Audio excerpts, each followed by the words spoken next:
Honorable Shri Jawhar Sircar ji. Sir, I support the resolution moved by the honourable member, but I feel he's being a little defensive. I don't know why all of a sudden over the last few years there's a feeling of being pushed back. In West Bengal, the state I represent, and in many other parts of India, Muslims have always held their head high and still do so. And Mr. Wahab has to come and plead for certain due concessions. This year, the budget of the Minority Welfare Department has been slashed by 40%, and there is not a single word about it. Their scholarships are being taken off. I will only recall the contribution of Muslims during the freedom struggle, starting from 1857, what you call the Indian War of Independence. Good, you can give terms, but what exactly have you done?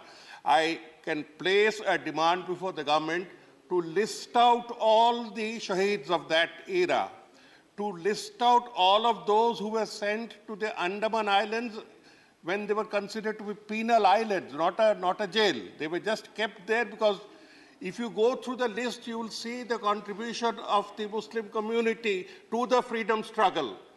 Pir Ali Khan is only one name. There are hundreds of others who have sacrificed because they have never considered themselves, at least a large section has never considered itself to be different from anybody else. There are certain Nawabs and certain others who have compromised with the British, but that does not speak for the community as such. I would like to recall the contribution of the community to the freedom struggle and fully support the resolution of Mr. Wahab that their due concessions must be given within a time-bound frame. At this, I take this opportunity, sir, to recall certain facts. There are not, in Indian history records, we do not have any letter other than, as I said, compromising Nawabs. We do not have any letter by any senior leader. We have to leave Jinnah out of it, out of the argument. I am talking of the nationalist Muslims who account for the vast majority. No one who has ever written offering his cooperation to the British. I read out from a letter, just an extract, of 26 July 1942, where Shyama Prasad Mukherjee wrote to Governor Herbert of Bengal, I offer you my wholehearted cooperation. Today, this community is being put on a defensive, but they did not ever ask for such pleas. We can quote the mercy plea of Mr. Savarkar, but only in the context of saying that there have been people in both communities who have thought differently, but the fact the entire community cannot be accused and cannot be put on the defensive.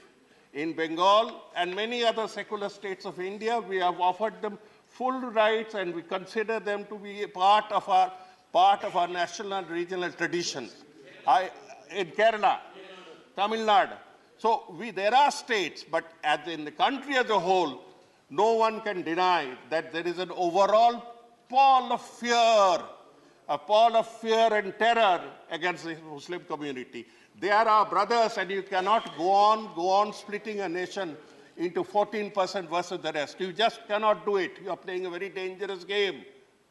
Very dangerous game. If only a small part of it decides, raise a very small fraction of this 14% of India's population decides to behave differently, we'll all be in a difficult position. Sir, I have worked in the administration.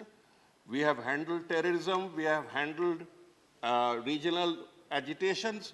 We know how difficult it is. Do not invite it. Embrace them. Give them the reassurance that your leader has given recently. Make a firm promise that we shall fulfill all your demands to the extent of your percentage of population. And inshallah, if you can do better, so we do better. I fully support the resolution, sir. Thank you, माननीय जवाहर सरकार जी. माननीय राकेश सिन्हा जी. माननीय राकेश